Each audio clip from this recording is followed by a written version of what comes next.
राधे राधे सभी को। आज मैं बना रही हूँ किचन वेस्ट से खाद। तो उसके लिए ली है मैंने नीम की सूखी पत्तियाँ, किचन वेस्ट और जो मेरे पास सूखे हुए पत्ते पड़े थे वो, और जो उपले से मैंने खाद बना रखी थी वो। अब मैं सूखी हुई पत्तियों के ऊपर एक कंटेनर में जो किचन वेस्ट मैंने इकट्ठा कर रखा था एक सप्ताह से, तो मैं उसको इसके ऊपर डाल देती हूँ। अच्छी तरीके से फैला देंगे क्योंकि किचन वेस्ट से बहुत अच्छी खाद बन के तैयार हो जाती है। अब मैं इसके ऊपर से डाल देती हूँ उपले की खाद, जो मैंने घर पे ही बना के रख रखी थी। उपले को भिगो के फिर मैंने उसकी खाद बनाई थी, तो मैं थोड़ी सी ऊपर से वो डाल देती हूँ। ये भी पौधों के लिए बहुत अच्छी होती है। अब मैं डालती हूँ कुछ सूखी हुई पत्तियाँ। जो सूखी हुई पत्तियाँ होती है वो कार्बन का काम करती है। कार्बन जो हमें सूखी हुई पत्तियों से मिलता है, तो सूखी हुई पत्तियाँ डालेंगे अच्छी तरीके से। खाद में कार्बन का काम करेगी। और जो ग्रीन वेजिटेबल है, जो ग्रीन सब्जियाँ डालेंगे वो नाइट्रोजन का स्रोत है, तो हमें सभी चीज़ों को डालना होता है। अब मैं ऊपर से फिर से ये जो गोबर के उपले की खाद है मैं इसको डाल देती हूँ अच्छी तरीके से। गाइस एक बात ध्यान रखना, पोट के नीचे भी होल करना बहुत ही ज़रूरी है, क्योंकि जो सूक्ष्म जीव को अच्छी तरह से ऑक्सीजन मिल सके, ताकि और जो हमारी खाद जो बनाते हैं हम, ना तो वो गंदी स्मेल आए उसमें और न ही कीचड़ जैसे सड़ने लगेगी।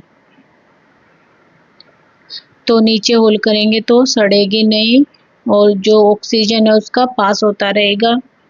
तो पोट में होल करना बहुत ज़रूरी है।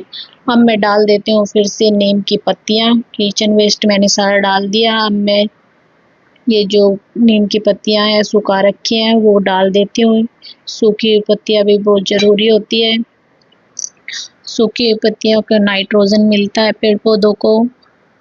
तो मैं अपने खाद घर पर ही बनाती हूँ। ये हमारी महीने के अंदर बन के तैयार हो जाएगी खाद, और फिर हम इसको पेड़ों में देंगे तो पेड़ बहुत जल्दी ग्रो करेंगे। अब मैं डाल देती हूँ एक लेयर फिर से गोबर के उपले वाली खाद है उसकी, एक लेयर डाल देंगी। सभी चीज़ों को हमने एक एक दो दो बार डालना होता है, क्योंकि इसको बैलेंस करना बहुत ज़रूरी होता है। खाद बनाने के लिए इसका बैलेंस बहुत ज़रूरी है। तो मैंने ये चार चीज़ें तो इसके अंदर डाल दी है। अब मैं डालूंगी इसके अंदर मिट्टी, क्योंकि मिट्टी भी बहुत ज़रूरी है खाद में।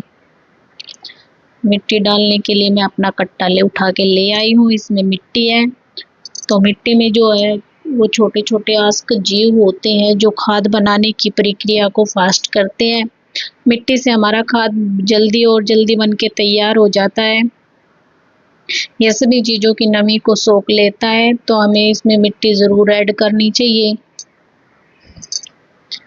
और मॉइस्चराइज़र के लिए हमें इसमें कब 3-4 दिन के बाद खोल के ज़रूर देखना चाहिए इसके मॉइस्चराइज़र है या नहीं।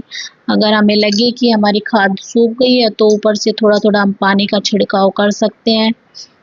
पहले तो हमें इसको पूरा कंप्लीट करके बंद रखना होता है। ये प्रोसेस तो 3-4 दिन के बाद होगा कि हम इसको थोड़ा बहुत हिलाएंगे। 4-5 दिन के में हिलाते रहना चाहिए। जो कंपोस्ट हमने बनाया है, जो तैयार किया है, उसमें के अंदर जो जीवाणु है उनको ऑक्सीजन मिल सके, तो हमें 3-4 दिन के बाद इस कंटेनर को हिला के ज़रूर देखना चाहिए। अब मैं मिट्टी डालने के बाद अच्छी तरीके से इसको दबा दबा के डाल देती हूँ मिट्टी। इसमें हम घर की खाद बनाते हैं उसमें 4 चीज़ें होती हैं, नाइट्रोजन, ऑक्सीजन, कार्बन और वाटर। इन सभी चीज़ों से मिक्स होके हमारी खाद बनके तैयार हो जाती है, और जो पेड़ पौधों के लिए बहुत ही अच्छी होती है। पेड़ पौधे देखना एक बार डालने के बाद एक बार ट्राई ज़रूर करना कि कितनी जल्दी ग्रो करते हैं। थोड़ी सी मेहनत तो ज़रूर है, पर हम जब अपने पेड़ पौधों को देखेंगे तो दोबारा भी मन करेगा हमारा बनाने का। तो मैं अब इसको पन्नी से कवर कर देती हूँ।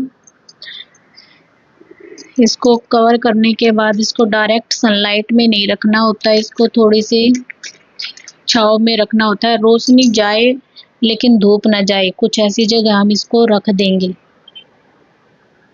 मैं अपने कंटेनर को पन्नी से अच्छी तरीके से कवर कर देती हूँ और इसको कवर करने के बाद मैं इसको एक रस्सी से बांध दूंगी ताकि इसमें बाहर की हवा पास ना हो, बाहर की हवा ना जा पाए या इसमें कुछ वही